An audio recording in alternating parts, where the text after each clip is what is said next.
बहादुरी शुजात जो दिखाई अपने मुल्क को डिफेंड करने के लिए, अपनी सिविलियन आबादी को डिफेंड करने के लिए, तो उनकी बहादुरी, उनकी शुजात और उनको सलाम कहने के लिए हम ये यात्रा निकाल रहे हैं। तो ये क्या पूरे इंडिया में है और इसका बिल्कुल पूरे इंडिया में है। 35 इन पे है सिटीज में, और ये स्प्रेड ओवर है फ्रॉम 20th to 30th।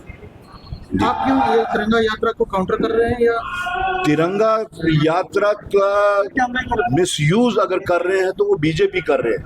हम जय हिंद यात्रा जो है वो सेना के वेलर जो उन्होंने दिखाया है उस वास्ते कर रहे हैं, और अगर वो तिरंगा यात्रा निकाल रहे हैं वो सिर्फ इस वास्ते निकाल रहे हैं कि जो वो सवालात के घेरे में फंस चुके हैं, धस चुके हैं, उससे अटेंशन डाइवर्ट करने के वास्ते अब उन्होंने ये तिरंगा यात्रा निकाली है।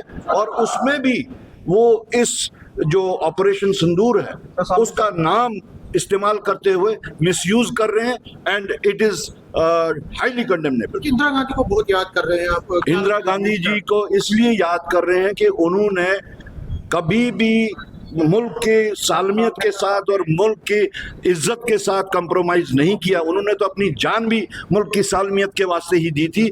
तो आज कंपैरिजन में आ रहा है कि जिस मिसेस इंदिरा गांधी के बारे में ये अब शब्द कहा जाते थे, आज वही मिसेस इंदिरा गांधी पूरे हिंदुस्तान में फिर से याद की जा रही हैं। उनकी शुजात, बहादुरी और नेशनल ये जो उनका जो विकार था, नेशनल विकार को खड़ा रखने के वास्ते उनको याद किया जा रहा है। तो आपको लगता है यूएस इंटरवेंशन गलत हुआ?